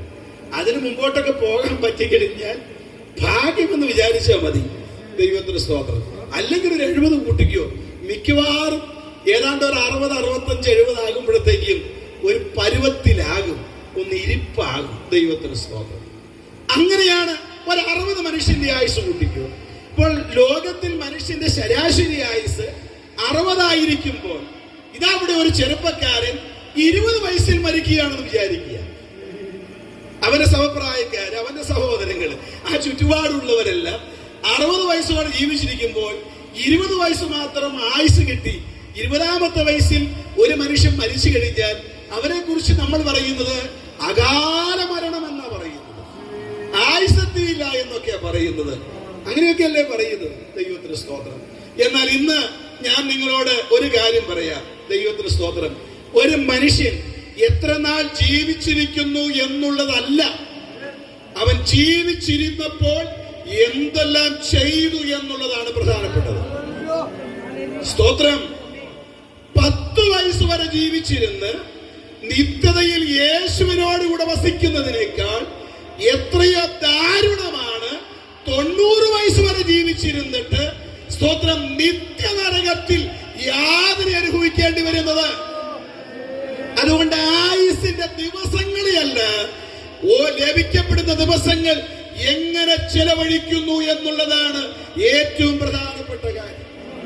പ്രിയമുള്ളവരെ, സുവിശേഷകന്മാർക്ക് സുപരിചിതമായ ഒരു നാമധേയമാണ് ഡേവിഡ് ലിവിങ്സ്റ്റൺ എന്ന് പറയപ്പെടുന്ന ബ്രിട്ടീഷുകാരന്റെ ജീവിതം. അദ്ദേഹം ബ്രിട്ടീഷിൽ ജനിച്ച് പ്രാഥമിക വിദ്യാഭ്യാസം കഴിഞ്ഞപ്പോൾ തന്റെ മാതാപിതാക്കളോട് തന്റെ സഹോദരങ്ങളോടൊക്കെ താൻ പറഞ്ഞു, ഞാന് ആഫ്രിക്കയിലേക്ക് പോവുകയാണ്, അവിടെ പോയി സുവിശേഷം പറയാൻ പോവുകയാണ്. അന്ന് ആഫ്രിക്കയിൽ നരഭോജികൾ താമസിക്കുന്ന സ്ഥലമാണ്. വിദ്യാഭ്യാസമില്ല, ഭക്ഷണമില്ല, അവിടെ നല്ല സംസ്കാരമൊന്നുമില്ല. അദ്ദേഹം പ്രാഥമിക വിദ്യാഭ്യാസത്തിന് ശേഷം താൻ ആഫ്രിക്കയിലേക്ക് പോയി. അതേ സമയത്ത് അദ്ദേഹത്തിന്റെ സഹോദരൻ തോമസ് ലിവിങ്സ്റ്റൺ അദ്ദേഹം പറഞ്ഞു, നിന്നെ പോലൊരു മണ്ടത്തരം കാണിക്കാനൊന്നും എന്നെ കൊണ്ടാവില്ല. എന്നെ 10 പേരെ അറിയണം, 4 പേരെ അറിയുന്നവരായിട്ട് എനിക്ക് ഈ ലോകത്തിൽ ജീവിക്കണം. അദ്ദേഹം പറഞ്ഞു, ഞാൻ അമേരിക്കയിൽ കുടിയേറും, ഞാനൊരു ബിസിനസ് ചെയ്യും, ഞാൻ അറിയപ്പെടുന്ന അമേരിക്കയിലെ ബിസിനസ്മാനായിട്ട് മാറും. അദ്ദേഹം അമേരിക്കയിൽ കുടിയേറി എന്നുള്ളത് മാത്രമല്ല, അദ്ദേഹം അമേരിക്കയിലെ ബിസിനസ്സുകാരനായിട്ട് മാറി. അതിനുശേഷം അമേരിക്കൻ സെനറ്റിലേക്ക് അദ്ദേഹം തെരഞ്ഞെടുക്കപ്പെട്ടു. അമേരിക്കയിൽ അറിയപ്പെടുന്ന ഒരു മനുഷ്യനായി അദ്ദേഹം മാറി. ഇവർ രണ്ടുപേരും മരിച്ചു. ഡേവിഡ് ലിവിങ്സ്റ്റൺ മരിച്ചു കഴിഞ്ഞപ്പോൾ അദ്ദേഹം സുവിശേഷ വേലയ്ക്ക് വേണ്ടി ചെയ്ത സേവനത്തെ ആദരിച്ചുകൊണ്ട് ബ്രിട്ടീഷ് ഗവൺമെന്റ് തീരുമാനമെടുത്തു. ആഫ്രിക്കയിൽ നിന്നും അദ്ദേഹത്തിന്റെ ഡെഡ് ബോഡി ബ്രിട്ടനിൽ കൊണ്ടുവന്നിട്ട് അവിടുത്തെ രാജാക്കന്മാരെ, അവിടുത്തെ സാഹിത്യ നായകന്മാരെ, അവിടുത്തെ വലിയ വലിയ സമ്പന്നന്മാരെ, അവിടെ അറിയപ്പെടുന്ന ആളുകളെ അടക്കുന്ന വെസ്റ്റ് മിനിസ്റ്റർ ഓഫിൽ അദ്ദേഹത്തിന്റെ ഡെഡ് ബോഡി അടക്കണം. അദ്ദേഹത്തിന് രാജതുല്യമായ ഒരു ബഹുമാനം കൊടുക്കണമെന്ന് ആ രാജ്യം തീരുമാനിച്ചു. അങ്ങനെ രാജ്യത്തിന്റെ പ്രതിനിധികൾ നേരെ ആഫ്രിക്കയിൽ ചെന്നു. അപ്പോൾ കാണാം, ആ ഡെഡ് ബോഡി വിട്ടുകൊടുക്കുവാൻ ആഫ്രിക്കയിലെ സാധാരണക്കാരായ ജനങ്ങൾ തയ്യാറായില്ല. അവര് പറഞ്ഞു, ജീവിതത്തിലെ എല്ലാ സുഖങ്ങളും വെടിഞ്ഞ് ഞങ്ങളുടെ ഈ നാട്ടിൽ കടന്നു വന്ന് അപരിഷ്കൃതരായിരുന്ന ഞങ്ങളെ അക്ഷരം പഠിപ്പിച്ച്, സ്നേഹം പഠിപ്പിച്ച്, യേശുവിനെ പഠിപ്പിച്ച ഈ മനുഷ്യന്റെ ബോഡി ഞങ്ങൾ വിട്ടുതരികയില്ല. വാദപ്രതിവാദമായി അവസാനം അവിടെയുള്ള ജനങ്ങളും ബ്രിട്ടീഷ് ഗവൺമെന്റിന്റെ ഔദ്യോഗികമായ ഇവിടെ നിന്ന് അവിടെ കടന്നുപോയ ഉദ്യോഗസ്ഥരും രണ്ടുപേരും ഒരുമിച്ച് ചേർന്ന് ഒരു ധാരണയിൽ എത്തിയത് ഇങ്ങനെയാണ്: ഡേവിഡ് ലിവിങ്സ്റ്റന്റെ ഡെഡ് ബോഡി നെഞ്ച് 2ആയി പിളർന്ന് അദ്ദേഹത്തിന്റെ ഹൃദയം ആഫ്രിക്കയിൽ അടക്കുക, അദ്ദേഹത്തിന്റെ ശരീരം വെസ്റ്റ് മിനിസ്റ്റർ ഓഫിൽ അടക്കുക. പ്രിയമുള്ളവരെ, അദ്ദേഹം ആഗ്രഹിച്ചത് പേര് വേണ്ട, എന്നിലൂടെ ദൈവസ്നേഹം മറ്റുള്ളവരറിയണം. കുറെ നാൾ കഴിഞ്ഞപ്പോൾ ഈ തോമസ് ലിവിങ്സ്റ്റൺ മരിച്ചു. അദ്ദേഹത്തെ കുറിച്ച് ഇതേ ബ്രിട്ടീഷ് ഗവൺമെന്റ് ഒരു പത്രക്കുറിപ്പ് ഇറക്കി. അദ്ദേഹം ആഗ്രഹിച്ചത് പേരുണ്ടാക്കണം, വലിയവനാകണം, ലോകം അറിയുന്നവനായിട്ട് മാറണം. അദ്ദേഹം മരിച്ചപ്പോൾ ബ്രിട്ടീഷ് ഗവൺമെന്റ് അദ്ദേഹത്തെ കുറിച്ച് ഇറക്കിയ പത്രക്കുറിപ്പ് എങ്ങനെയാണ്: ലോകപ്രസിദ്ധ സുവിശേഷ പ്രസംഗകൻ ഡേവിഡ് ലിവിങ്സ്റ്റന്റെ സഹോദരനാണ് തോമസ് ലിവിങ്സ്റ്റൺ. പേരുണ്ടാക്കാൻ പോയവന് അധികമാരും അറിയാതിരുന്നപ്പോൾ യേശുവിന്റെ സ്നേഹം ലോകത്തെ അറിയിക്കുവാൻ ജീവിതം സമർപ്പിച്ചവന് ലോകമറിഞ്ഞു, ദൈവമറിഞ്ഞു. പ്രിയമുള്ളവരെ, ഇന്ന് രാത്രിക്കാലം ഞാൻ നിങ്ങളോടൊരു കാര്യം വിളിച്ചു പറയാം. സ്തോത്രം. ഇവിടെ ആരും അറിയപ്പെടുവാൻ, ആരാരും അംഗീകരിക്കപ്പെടുവാൻ ആഗ്രഹിക്കാതെ കർത്താവിന് വേണ്ടി ജീവിതം സമർപ്പിക്കുവാൻ തയ്യാറായാൽ അങ്ങനെയുള്ളവരെ ആദരിക്കുവാൻ ആകാശഗംഗയിൽ നാഴികയിൽ എന്റെ കർത്താവ് വരുന്ന സമയം ഏറ്റവും അടുത്തിരിക്കുന്നു. അത് വിശ്വസിക്കുന്നവർ കരം ഉയർത്തി ദൈവത്തെ സ്തുതിച്ചു. യേശു ക്രിസ്തുവിന്റെ രണ്ടാം വരവിന് വേണ്ടി കാത്തിരിക്കുന്ന ആ കാത്തിരിപ്പ് വൃഥാവല്ല. ഇവിടെ ഹാനോക്ക് യേശു ക്രിസ്തുവിന്റെ രണ്ടാം വരവിനെ കുറിച്ചുള്ള ചില പരാമർശങ്ങൾ കൂടെയാണ് ഈ ഭാഗത്ത് രേഖപ്പെടുത്തിയിരിക്കുന്നത്. ദൈവത്തിന് സ്തോത്രം. യേശു ക്രിസ്തു രണ്ടാമത് വരും എന്നുള്ള സഭയുടെ പ്രത്യാശ, സഭയുടെ പ്രതീക്ഷ അസ്ഥാനത്താവുകയില്ല. യേശു തന്റെ ഭക്തന്മാരെ ചേർക്കുവാൻ, പ്രൈസ് ദി ലോർഡ്, ഇറങ്ങി വരുവാൻ സമയം ഏറ്റവും ആഗ്രഹമായിരിക്കും. ഒരുപക്ഷേ അങ്ങനെ പറയുമ്പോൾ സംശയം അല്പമെങ്കിലും അകത്തുള്ളവരുടെ ഒരു ഉറപ്പിന് വേണ്ടി ഒരു കാര്യം പറയാം. ഈ യേശുക്രിസ്തുവിന്റെ ജനനം, യേശുക്രിസ്തുവിന്റെ ജീവിതം, യേശുക്രിസ്തുവിന്റെ മരണം, യേശുക്രിസ്തുവിന്റെ പുനരുദ്ധാനം, യേശുക്രിസ്തുവിന്റെ സ്വർഗാരോഹണം, യേശുക്രിസ്തുവിന്റെ രണ്ടാം വരവ്, ഇതെല്ലാം തിരുവെഴുത്തുകളിൻ പ്രകാരമുള്ളതാണ്. ദൈവത്തിന് സ്തോത്രം. ഞാൻ ഒന്ന് രണ്ട് കാര്യം വളരെ വേഗത്തിൽ ചില വാക്യങ്ങൾ നിങ്ങളൊന്ന് വായിച്ചു കേൾപ്പിക്കണമെന്ന് ആഗ്രഹിച്ചെങ്കിൽ സമയം വളരെ വേഗം പോയിക്കൊണ്ടിരിക്കുകയാണല്ലോ. യേശുക്രിസ്തുവിന്റെ ജനനം അതൊരു കന്യകാ ജനനമായിരുന്നു. യെശയ്യാപ്രവാചകന്റെ പുസ്തകം 7-ാം അധ്യായം 14-ാം വാക്യത്തിൽ യേശുക്രിസ്തു ജനിക്കുന്നതിന് ആയിരക്കണക്കിന് വർഷങ്ങൾക്കപ്പുറം ജീവിച്ചിരുന്ന യെശയ്യാവ് വിളിച്ചു പറയുകയാണ്, യേശു ജനിക്കുന്നത് കന്യകയിലായിരിക്കും. യെശയ്യാവ് അന്ന് പറഞ്ഞ പ്രവചനം കൃത്യമായി നിറവേറിയതായി മത്തായി സുവിശേഷം 1-ാം അധ്യായം 18-ാം വാക്യത്തിൽ പറയുന്നു. അപ്പോൾ യേശുക്രിസ്തു കന്യകയിൽ ജാതനാകും എന്നുള്ള പ്രവചനം ചരിത്രത്തിൽ അതുപോലെ നിറവേറുവാൻ ഇടയായിത്തീർന്നു. ഇനി യേശുക്രിസ്തുവിന്റെ പേര് സാധാരണയായി കുട്ടികൾ ഉണ്ടായ ശേഷമാണ് നമ്മൾ പേരിടാൻ വേണ്ടി ആഗ്രഹിക്കുകയും പേര് തിരഞ്ഞു പോവുകയും ചെയ്തു. ഇന്ന് പിന്നെ അമ്മയുടെ ഉദരത്തിൽ ഒരു ശിശു ജന്മമെടുത്തു എന്നറിയുമ്പോൾ തന്നെ പേര് തപ്പി ഓടുകയാണ്. ദൈവത്തിന് സ്തോത്രം. എന്നാൽ യേശുക്രിസ്തുവിന്റെ പേരെന്തായിരിക്കും എന്നുള്ളതിനെ സംബന്ധിച്ച്, അവൻ ഏത് കുലത്തിലാണ് ജനിക്കാൻ പോകുന്നതിനെ സംബന്ധിച്ച് യെശയ്യാപ്രവാചകന്റെ പുസ്തകം 11-ാം അധ്യായം 12-ാം വാക്യത്തിൽ അവൻ ജനിക്കാൻ പോകുന്ന തറവാടിനെ കുറിച്ച് പറയുന്നു. ഇസ്രായേലിന്റെ രാജാവായ ദാവീദിന്റെ കുലത്തിലാണ് അവൻ ജനിക്കാൻ വേണ്ടി പോകുന്നത്.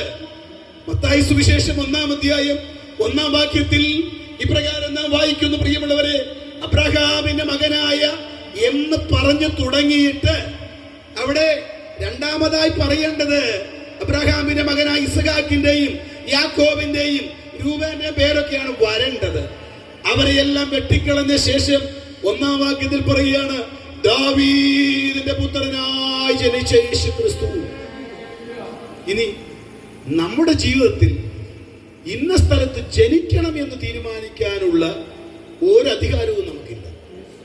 ജനിച്ചു കഴിഞ്ഞ ശേഷം ചിലരൊക്കെ പറഞ്ഞു കേട്ടിട്ടുണ്ട്. ചില വർഷങ്ങൾക്ക് മുമ്പ് എൻ്റെ ഒരു സ്നേഹിതൻ ഒരിക്കൽ അദ്ദേഹത്തിന്റെ ജീവിതത്തിന്റെ ആ വെപ്രാളത്തിനിടയിൽ, ബന്ധപ്പാടിനിടയിൽ അദ്ദേഹം പറഞ്ഞത്, ഞാൻ ഈ കേരളത്തിലെങ്ങും ജനിക്കാതെ അങ്ങ് അമേരിക്കയിൽ ഒരു കോടീശ്വരനായ ഒരു സായിപ്പന്റെ മകനായി ജനിച്ചിരുന്നെങ്കിൽ ഒരിക്കലും നടക്കാൻ പോകാത്ത കാര്യമായതുകൊണ്ട് പിന്നീട് അതിനെക്കുറിച്ച് ചിന്തിക്കേണ്ട കാര്യമില്ലല്ലോ.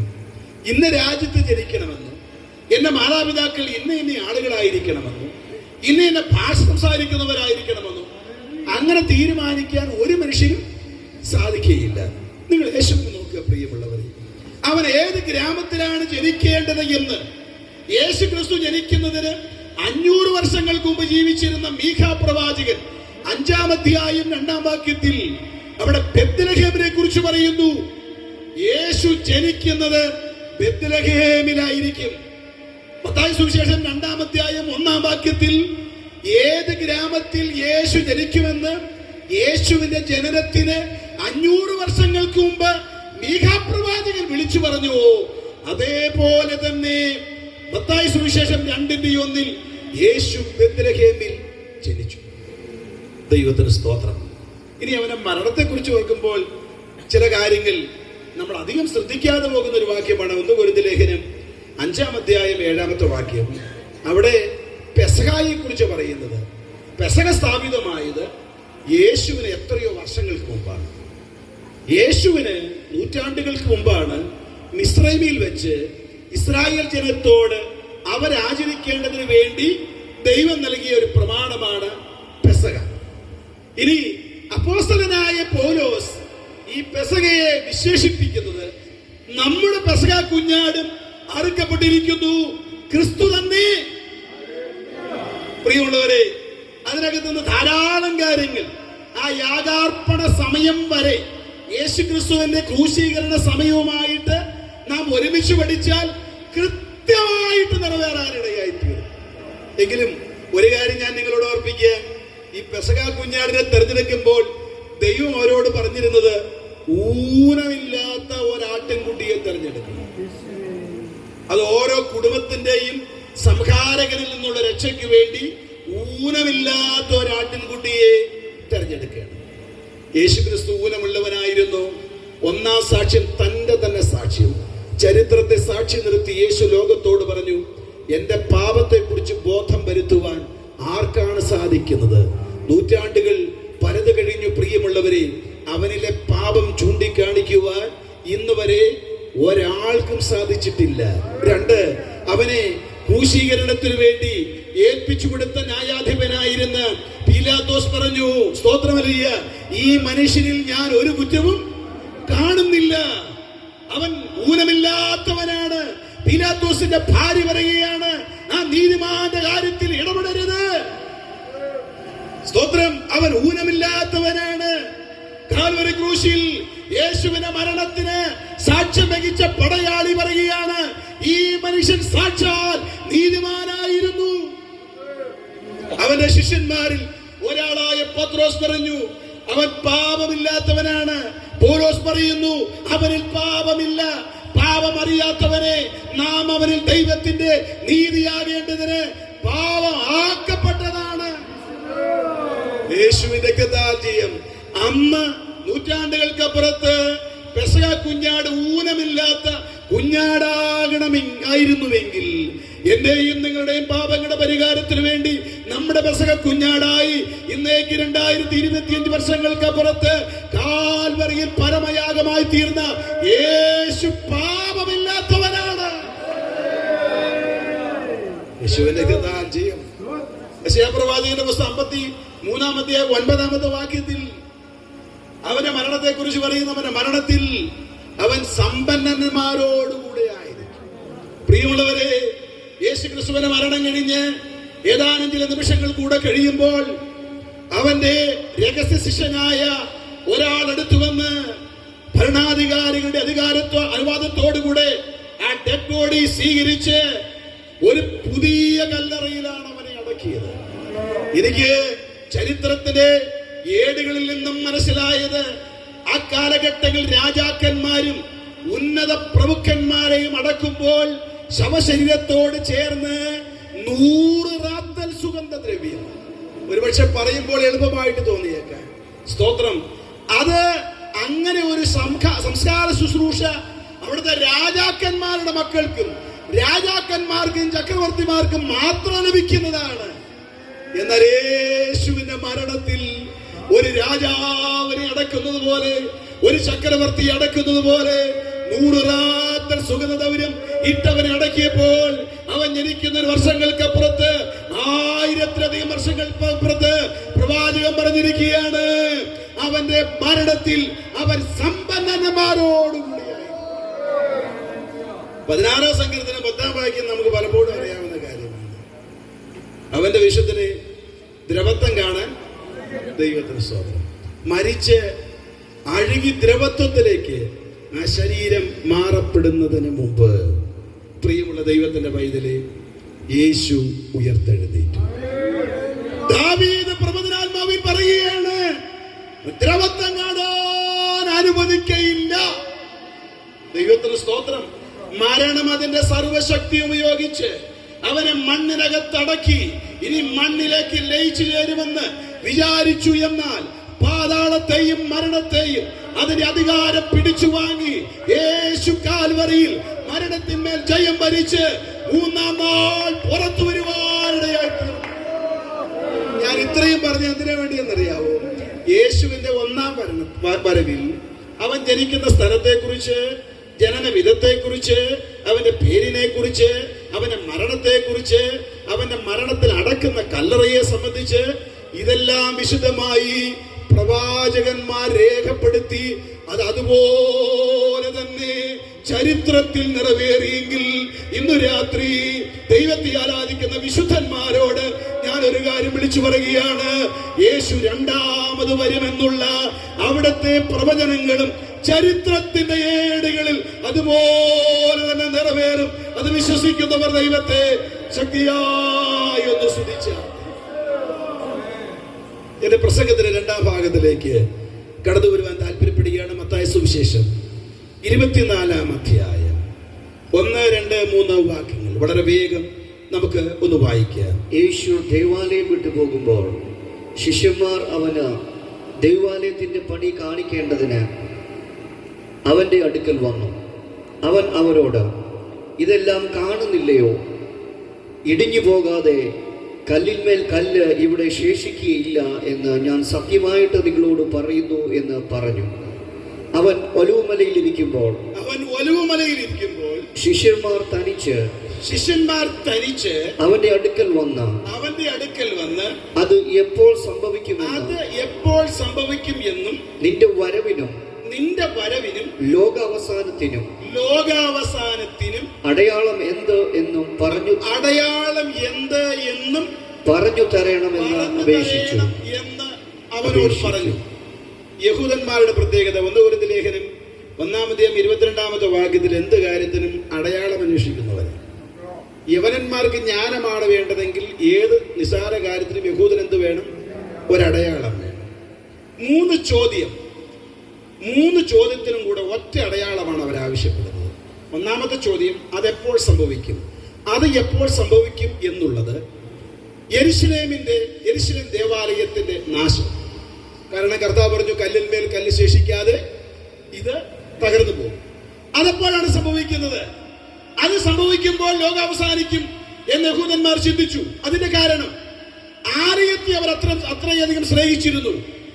ആലയത്തിൽ ദൈവമുണ്ടെന്നും ആലയമുണ്ടെങ്കിൽ ലോകമുണ്ടെന്നും ആലയം പോയാൽ ലോകം പോകും എന്നൊക്കെ ചിന്ത യഹൂദന്റെ മനസ്സിൽ ഉണ്ടായിരുന്നു. അതുകൊണ്ട് അതെപ്പോഴാണ് സംഭവിക്കുന്നത്? രണ്ടാമത്, നിന്റെ വരവ് എപ്പോഴാണ്? ലോകത്തിന്റെ അവസാനം എപ്പോഴാണ്? 3 ചോദ്യത്തിന് യഹൂദന് ഒരടയാളം മതി. കർത്താവ് 2 അടയാളം കൊടുത്തു.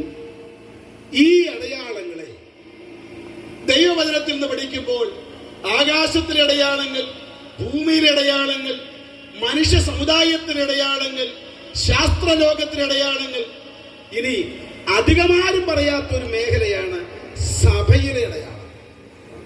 അതുകൊണ്ട് ആകാശത്തിലെ അടയാളം പറയാനും സമുദ്രത്തിലെ അടയാളം പറയാനും ശാസ്ത്രലോകത്തിലെ അടയാളം പറയാനും ഇവിടെ ധാരാളം പ്രസംഗികർ ഉള്ളതുകൊണ്ട് ഞാൻ ആ കാര്യം അവരെ അങ്ങ് ഏൽപ്പിക്കുകയാണ്. സമയത്തിന്റെ പരിധി മൂലം സഭയിലെ ചില അടയാളങ്ങൾ ഒന്ന് ഓർപ്പിക്കാൻ താല്പര്യപ്പെടുകയാണ്. 24-ാം അധ്യായം 37-ാമത്തെ വാക്യം മത്തായി സുവിശേഷം. നോഹയുടെ കാലം പോലെ, നോഹയുടെ കാലം പോലെ 17:28. നോഹയുടെ കാലം പോലെ തന്നെ മനുഷ്യപുത്രന്റെ വരവും ആകും. ജലപ്രളയത്തിന് മുമ്പുള്ള കാലത്ത് നോഹ പെട്ടകത്തിൽ കയറിയ നാൾ വരെ അവർ തിന്നും കുടിച്ചും വിവാഹം കഴിച്ചു. നോഹയുടെ കാലം ദൈവം കൊടുത്ത, യേശു കൊടുത്ത ഒരടയാളം. അവർക്കെല്ലാം നോഹയുടെ കാലം അറിയാവുന്ന കാലമാണ്. ആ കാലത്തെ കുറിച്ച് കർത്താവ് പറയുകയാണ്, തിന്നു കുടിച്ചു വിവാഹം കഴിച്ചു, വിവാഹത്തിന് കൊടുത്തും പോന്നു. അപ്പൊ നോഹയുടെ കാലത്തിൽ അന്നത്തെ മനുഷ്യർ ചെയ്ത 2-3 കാര്യങ്ങൾ. അവർ തിന്നു കുടിച്ചു, വിവാഹം കഴിച്ചു, വിവാഹത്തിന് കൊടുത്തു. അന്നും തിന്നുന്നു, അന്നും കുടിക്കുന്നു, അന്നും വിവാഹത്തിന് കൊടുക്കുന്നു, വിവാഹം കഴിക്കുന്നു. ഇന്നും നമ്മൾ തിന്നുന്നു, കുടിക്കുന്നു, വിവാഹത്തിന് കൊടുക്കുന്നു, വിവാഹം കഴിക്കുന്നു. ഇനി ലോത്തിന്റെ കാലം. ലൂക്കോസിന്റെ സുവിശേഷം 17-28 വാക്യം. ലൂക്കോസ് 17:20. ലോത്തിന്റെ കാലത്ത് സംഭവിച്ചതുപോലെയും തന്നെ അവർ തിന്നും കുടിച്ചു വാങ്ങിയും വിറ്റും നട്ടും പണിതും പോന്നു. അപ്പോൾ ഈ രണ്ട് കാലങ്ങളെ കൂടെ ഒന്ന് ഒരുമിച്ച് കോർത്തിണക്കിയാട്ടെ. നോഹയുടെ കാലത്തിന്റെയും ലോത്തിന്റെ കാലത്തിന്റെയും പ്രത്യേകത തിന്നുകയും കുടിക്കുകയും വിവാഹത്തിന് കൊടുക്കുകയും വിവാഹം കഴിക്കുകയും, അതുകൂടാതെ വിറ്റും നട്ടും പണിതും പോകുന്നു. ഇനി ഞാൻ ചോദിക്കട്ടെ, ഇത്രയും കാര്യങ്ങൾ ഇന്ന് നടക്കുന്നില്ലേ? ഇത്രയും കാര്യങ്ങൾ തിന്നുകയും കുടിക്കുകയും വിവാഹം കഴിക്കുകയും വിവാഹത്തിന് കൊടുക്കുകയും, ദൈവത്തിന് സ്തോത്രം, വിൽക്കുകയും വാങ്ങുകയും നടുകയും പണിയുകയും ഇന്നും നടക്കുന്നില്ലേ? സത്യത്തിൽ ഇത്രയും കാര്യങ്ങൾ ഇതിൽ തന്നെ തെറ്റാണോ? എന്തിനാണ് കർത്താവ് ഈ കാര്യങ്ങൾ ഇങ്ങനെ ഇവിടെ രേഖപ്പെടുത്തിയിരിക്കുന്നത്? തിന്നുന്നത് പാപമല്ല, കുടിക്കുന്നത് പാപമല്ല, വിവാഹം കഴിച്ച് അയക്കുന്നത് പാപമല്ല, വാങ്ങുന്ന പാപമല്ല, പണിയുന്നത് പാപമല്ല, പണിയാതെ ഇരിക്കുന്നതാണ് പാപം. പണിയണം, ജോലി ചെയ്യണം, അതൊന്നും പാപമല്ല. അങ്ങനെയാണെങ്കിൽ ഈ കാലഘട്ടത്തിന് മറ്റു ചില പ്രത്യേകതകൾ കൂടെ ഉണ്ടായിരുന്നു. പ്രിയമുള്ളവരെ, സുവിശേഷ പ്രസംഗം ഒരു 25 വർഷം മുമ്പ് കേൾക്കാൻ അവസരം ലഭിച്ചതുപോലെയാണോ ഇന്ന് കേൾക്കാൻ അവസരം? ഇവിടെ ഇരിക്കുന്ന പ്രായമുള്ള കുറച്ച് അപ്പച്ചന്മാരും അമ്മച്ചിമാരും ഒരുപക്ഷെ സാക്ഷ്യം പറയും. ഒരു പ്രസംഗം കേൾക്കാൻ വേണ്ടി ചൂട്ടും കത്തിച്ച് 25-30 കിലോമീറ്ററുകൾ നടന്നുപോയി കാല് തേഞ്ഞവരാണ് ഇവിടെ ഇരിക്കുന്ന പലരും. ഒരു സുവിശേഷ പ്രസംഗം കേൾക്കാൻ വേണ്ടി. സ്തോത്രം. പ്രിയമുള്ളവരെ, ഇന്നത്തെ കാലഘട്ടം നോക്ക്. സഭയിൽ ഞായറാഴ്ച പ്രസംഗം, ചൊവ്വാഴ്ച സഹോദരിമാരുടെ മീറ്റിംഗ് പ്രസംഗം, ബുധനാഴ്ച കോട്ടേജ് മീറ്റിംഗ് പ്രസംഗം, വെള്ളിയാഴ്ച ഉപവാസ പ്രാർത്ഥന പ്രസംഗം, ശനിയാഴ്ച കാത്തിരിപ്പ് യോഗത്തിൽ പ്രസംഗം. എത്ര പ്രസംഗമായി? എന്നിട്ടാണോ കാലത്തും വൈകിട്ടും മൊബൈലും ഞോണ്ടുമ്പോഴെല്ലാം പ്രസംഗം? ഏത് ടൈപ്പ് പ്രസംഗം വേണം? ഏത് ടൈപ്പ് പ്രസംഗങ്ങളുടെ പ്രസംഗം വേണം? TV തുറന്നാ പ്രസംഗം, മൊബൈൽ തുറന്നാ പ്രസംഗം, പോസ്റ്റ്മാൻ കൊണ്ടുവരുന്ന ബുക്ക്ലെറ്റ് വായിച്ച പ്രസംഗം. പ്രസംഗത്തിന്റെ അഭിഷേകമാണ്. ഇനി ആ കാലഘട്ടത്തിൽ നോഹ പ്രസംഗിച്ചു, ഒരു മനുഷ്യൻ പോലും രക്ഷിക്കപ്പെട്ടില്ല. ദൈവത്തിന് സ്തോത്രം. ഇവിടെ ഇരിക്കുന്ന അപ്പച്ചന്മാരോട് ചോദിച്ചാൽ അവർ പറയുന്ന ഒരു സാക്ഷ്യമുണ്ട്. പണ്ടൊക്കെ സുവിശേഷ യോഗം കഴിഞ്ഞ് ഇത്രയും സംവിധാനങ്ങളും ഒന്നും അന്നത്തെ യോഗങ്ങൾക്കില്ല. സുവിശേഷ യോഗം കഴിഞ്ഞിട്ട് അവസാനമായി യേശുവിനെ രക്ഷിതാവായി സ്വീകരിക്കുവാൻ ഇന്ന് താല്പര്യമുള്ളവർ കൈ ഉയർത്താൻ പറയുമ്പോൾ, സ്തോത്രം, നിറകണ്ണുകളോടുകൂടെ പാപം ഏറ്റുപറഞ്ഞ് ജീവിതത്തിൽ യേശുവിനെ സ്വീകരിക്കുന്ന 100 കണക്കിന് ആളുകളെ കാണാൻ പറ്റും. പ്രസംഗത്തിന് പഞ്ഞമില്ല, പക്ഷെ പ്രസംഗം മൂലം രക്ഷിക്കപ്പെടുന്നവരുടെ എണ്ണം ഇന്ന് കുറഞ്ഞിട്ടുണ്ട്. അതാണ് അന്ന് നടന്നത്. ദൈവത്തിന് സ്തോത്രം. എന്ന് പറഞ്ഞാൽ അതിന്റെ അർത്ഥം എന്താണെന്നറിയാമോ? എന്തുകൊണ്ടാണ് വചനത്തിന് മുൻപാകെ സഭയ്ക്കകത്താകട്ടെ സഭയ്ക്ക് പുറത്താകട്ടെ വചനത്തിന് മുൻപാകെ ഒരു പാപബോധത്തിലേക്ക് ജനങ്ങൾ നടത്തപ്പെടാത്തതിന്റെ കാരണം എന്താണ്?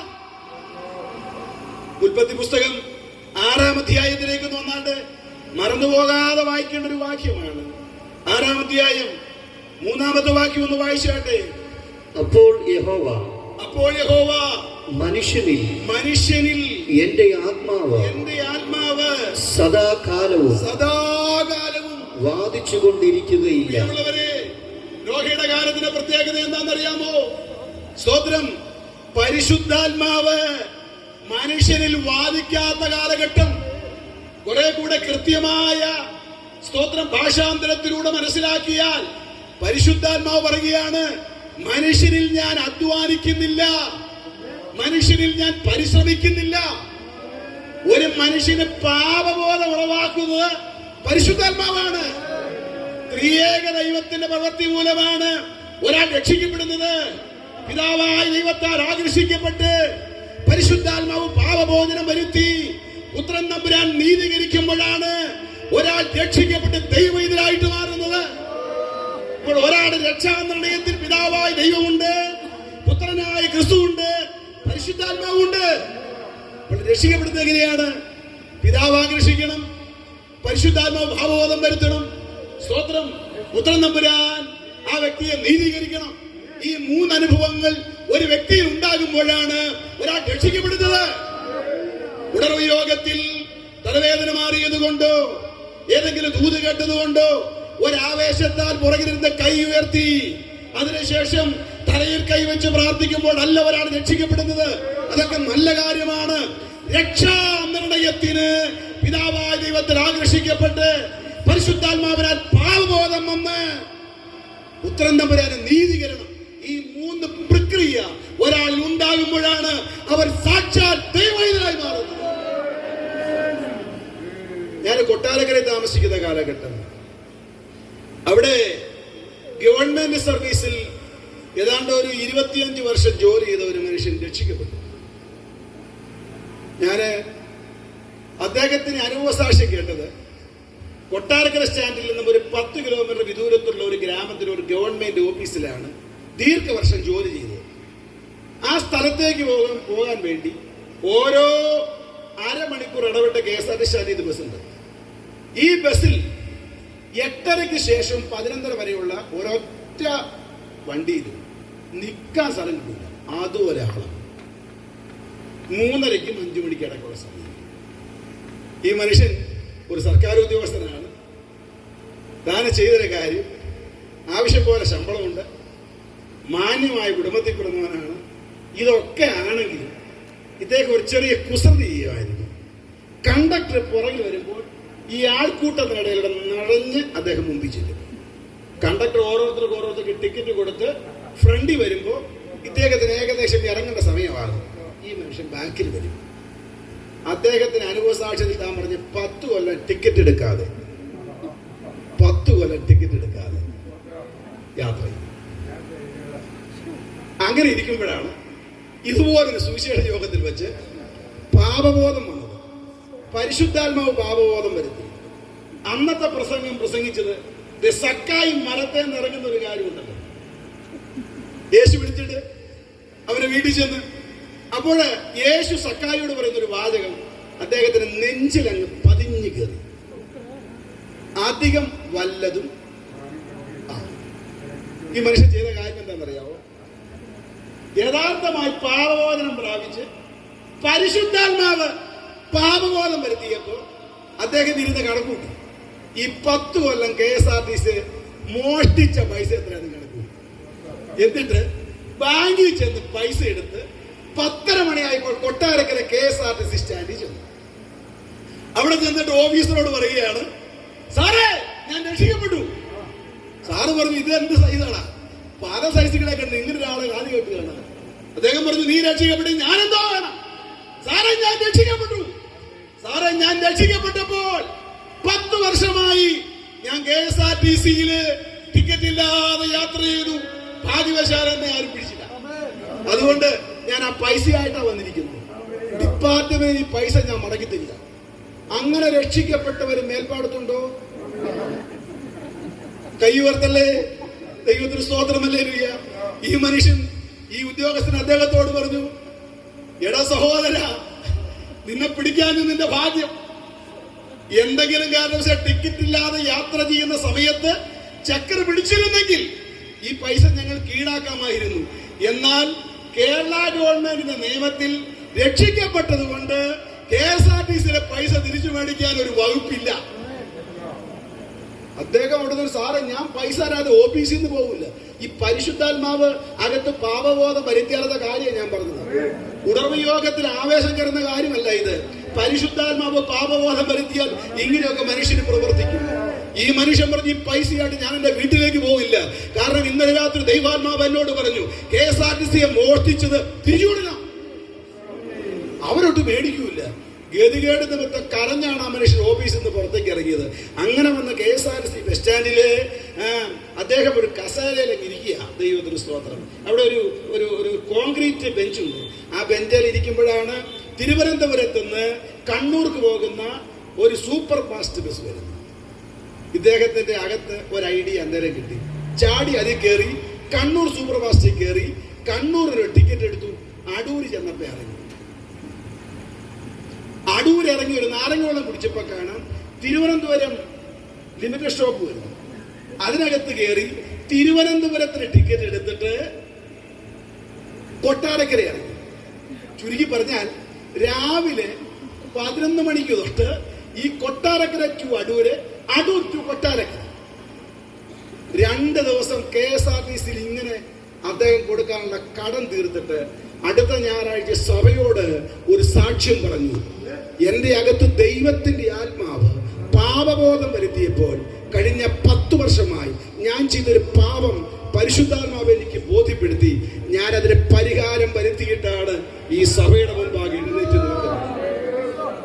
എന്താണ് മാനസാന്തരം? പരിശുദ്ധാത്മാവിന്റെ പ്രവൃത്തി. വചനത്തിന്റെ മുൻപാകെ സഭയ്ക്കകത്ത് ജനഹൃദയങ്ങൾ രൂപാന്തരപ്പെട്ടിട്ട് ഒരു കൊച്ചുകുട്ടിയെ പോലെ ഇന്ന് ദൈവം എന്നോട് സംസാരിച്ചു എന്ന് പറഞ്ഞ് സ്വന്തം കരയുന്ന ഒരനുഭവത്തിലേക്ക് സഭ മാറുന്ന കാലഘട്ടം.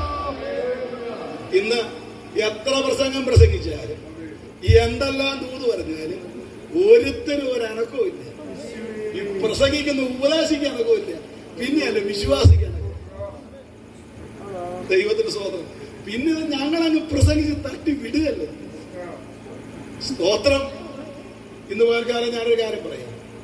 നോഹയുടെ കാലത്തിന്റെ പ്രത്യേകത, ലോത്തിന്റെ കാലത്തിന്റെ പ്രത്യേകത, പരിശുദ്ധാത്മാവ് അകത്ത് പാപബോധം വരുത്താത്തത് കൊണ്ട് പ്രസംഗം എത്ര കേട്ടിട്ടും പാപത്തെ കുറിച്ച് ബോധ്യം വരാതെ പോയ കാലം. ഇനി ഞാനൊരു കാര്യം പറഞ്ഞ് അവസാനിപ്പിക്കാൻ പോവുകയാണ്. ദൈവത്തിന് സ്തോത്രം. ആ കാലഘട്ടത്തിൽ 2 വിധത്തിലാണ് മനുഷ്യൻ മരിച്ചത്. ഒന്ന്, മഴ പെയ്ത് വെള്ളപ്പൊക്കത്താൽ മനുഷ്യൻ മരിച്ചു. ആകാശത്ത് തീയും ഗന്ധകവും ഇറങ്ങി മനുഷ്യൻ ചെയ്തു മരിച്ചു. സ്തോത്രം. മരണം എങ്ങനെയെങ്കിലും വരും. ഒന്നുകിൽ അപകടത്തിലൂടെ വരാം, രോഗത്തിലൂടെ വരാം, വാർദ്ധക്യത്താൽ വരാം, പല കാരണങ്ങളും മരണം വരാം. വെള്ളത്തിൽ പോയി മരിക്കാം, തീക്കകത്ത് പോയി മരിക്കാം. എന്നാൽ അതിനേക്കാൾ ഭീകരമായ കാര്യം എന്താണെന്നറിയാമോ? സ്തോത്രം.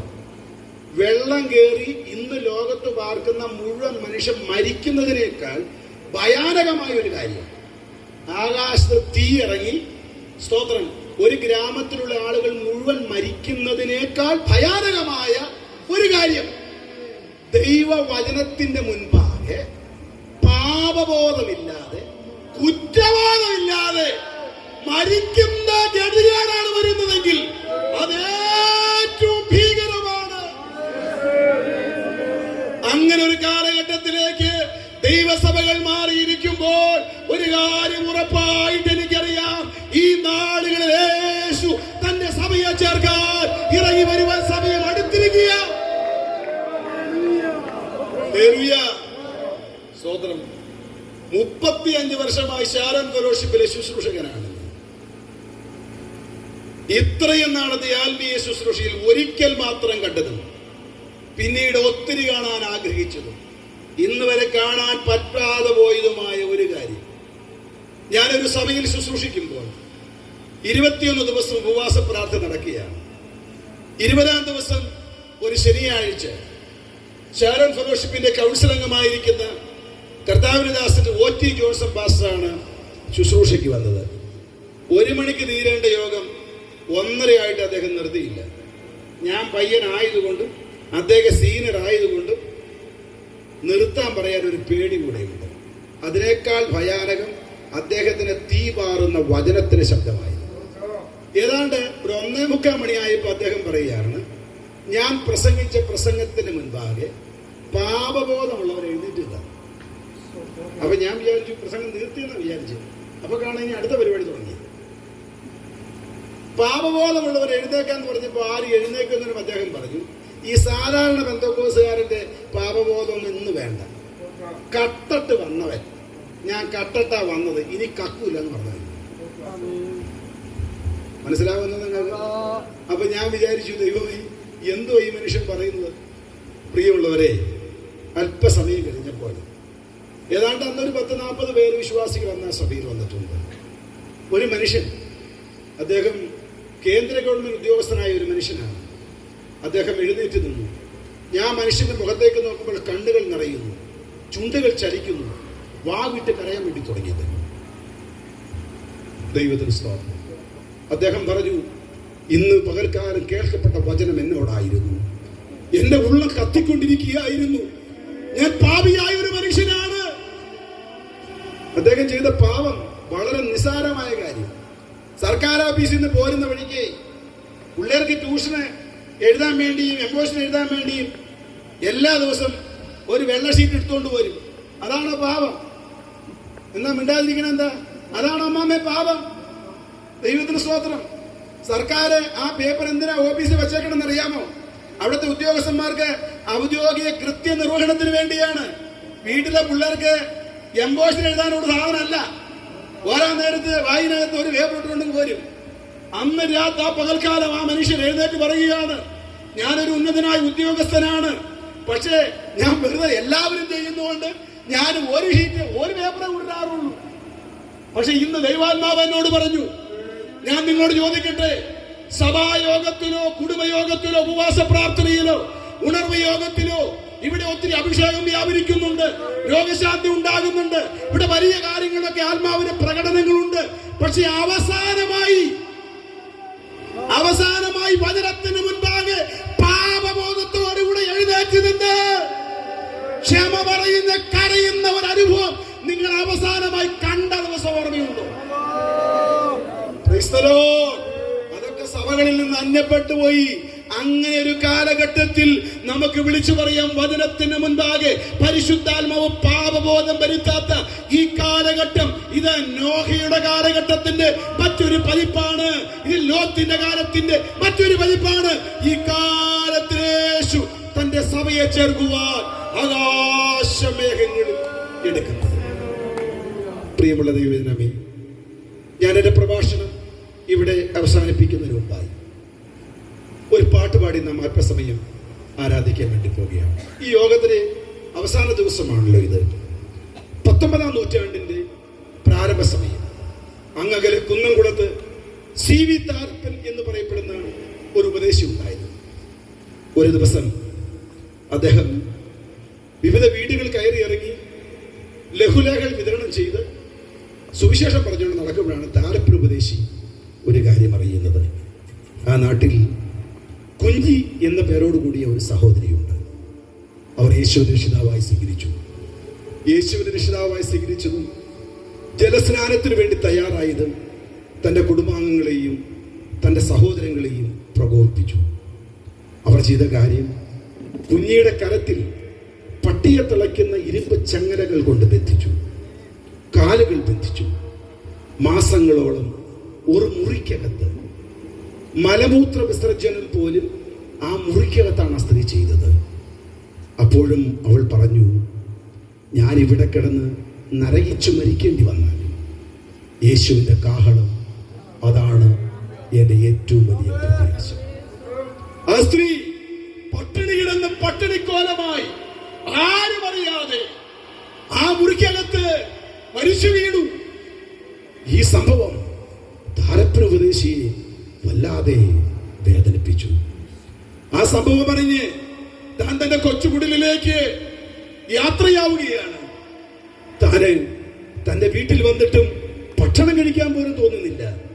യേശുവിന്റെ നാമം സ്വീകരിച്ചതുകൊണ്ട് കൈകളും കാലുകളും ചങ്ങലക്കകത്തിട്ട് നരകയാതനയോടുകൂടെ കുഞ്ഞിക്ക് മരിക്കേണ്ടി വന്നു. കുഞ്ഞിയുടെ ശവം ആരും അറിയാതെ ഈ മണ്ണിലടക്കി. പക്ഷേ താരപ്പൻ ഉപദേശി ഒരു കാര്യം വിശ്വസിച്ചു. കുഞ്ഞിയുടെ പ്രത്യാശ എന്തായിരുന്നറിയാമോ? ഞാനിവിടെ നരകയാതന അനുഭവിച്ച് മരിക്കേണ്ടി വന്നാലും എൻ്റെ കർത്താവ് ഒരിക്കൽ ഇറങ്ങി വരും. കർത്താവിന്റെ കാഹളം ഞാൻ കേൾക്കും. അന്ന് അദ്ദേഹം തന്റെ ചെറിയ തൂലിക എടുത്ത് കയ്യിൽ കിട്ടിയ കൊച്ചു പേപ്പറിൽ ഇപ്രകാരം കുരിശു വെച്ചു, കാഹളനാദം കേൾക്കാറായി കുഞ്ഞാട്ടിൻകാന്ത്. എല്ലാവർക്കും ഒരു ദിവസം എഴുന്നേറ്റ് നിൽക്കാം. എല്ലാ പ്രിയപ്പെട്ടവരും ഒരു ദിവസം എഴുന്നേറ്റ് നിൽക്കുന്നത്. ഇന്ന് പകൽക്കാലം ജീവിതത്തിൽ കഷ്ടമനുഭവിച്ച്, പ്രതികൂലം അനുഭവിച്ച്, രോഗം അനുഭവിച്ച്, നിന്ദ അനുഭവിച്ച്, യേശുവിന്റെ നാമം നിമിത്തം കഷ്ടപ്പെട്ട് ജീവിതം തള്ളി നീക്കുന്ന, അപമാനിതരായി ജീവിക്കുന്ന ദൈവത്തിന്റെ പൈതലേ, നമ്മുടെ കഷ്ടത മാറ്റുവാൻ, നമ്മുടെ കണ്ണുനീർ തുടയ്ക്കുവാൻ കർത്താവ് ഇറങ്ങി വരാനായി. അന്ന് കുഞ്ഞി എന്ന സഹോദരി നരകയാതനയുടെ നടുവിൽ അവിടെ ഹൃദയത്തിലെ പ്രത്യാശ കർത്താവിന്റെ കാഹളനാദം കേൾക്കും എന്നുള്ളതായിരുന്നു. എത്ര പേർക്ക് വിശ്വസിക്കാൻ പറ്റും ഈ കാലഘട്ടത്തിൽ എന്റെ കാതിൽ ഇനി ഞാൻ കേൾക്കാൻ പോകുന്ന കർത്താവിന്റെ കാഹളനാദമായിരിക്കും? നമുക്ക് ഒരുമിച്ച് പാടി അല്പസമയം ദൈവത്തെ ആരാധിക്കാം. യേശുവിന്റെ കൃതാജിയ, യേശുവിന്റെ കൃതാജിയ, യേശുവിന്റെ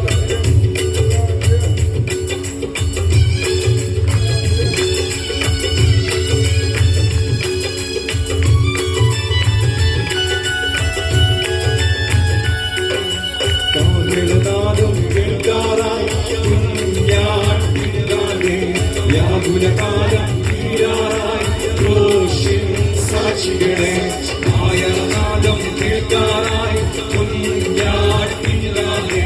വ്യാകുലകാലം തീരാറായി ക്രൂശിൻ സാക്ഷികളെ, ആയാറിൽ നീ കണ്ടേടും ദൂതസേനകളെ. അവരുടെ നടുവിൽ കാണാൻ മേഘത്തിൽ വെന്തനമോ മലച്ചങ്ങലയോ ഉണ്ടാകാൻ പോവിൽ. അതിലൊരു നാളും തളരാതെ പാർത്താലതു ഭാഗ്യം. വെന്തനമോ മലച്ചങ്ങലയോ ഉണ്ടാകാൻ പോവിൽ. അതിലൊരു നാളും തളരാതെ പാർത്താലതു ഭാഗ്യം. വ്യാകുലകാലങ്ങളെ പാർത്താലാണിവരെ ഉദകരമോടൽ പാടേടും വേഗം. താമസമില്ല തിരുസഭയെ, കാലം തീരാറായി ക്രൂശിൽ മരിച്ചവനെ വേഗം കാണാൻ തേജസ്സിൽ. താമസമില്ല തിരുസഭയെ, കാലം തീരാറായി ക്രൂശിൽ മരിച്ചവനെ വേഗം കാണാൻ തേജസ്സിൽ. അരികളിൽ നിർത്തിയിരുന്നാലേറ്റം ക്ഷീണിച്ചോത്രാവേ, ഇരുചവിച്ചവർ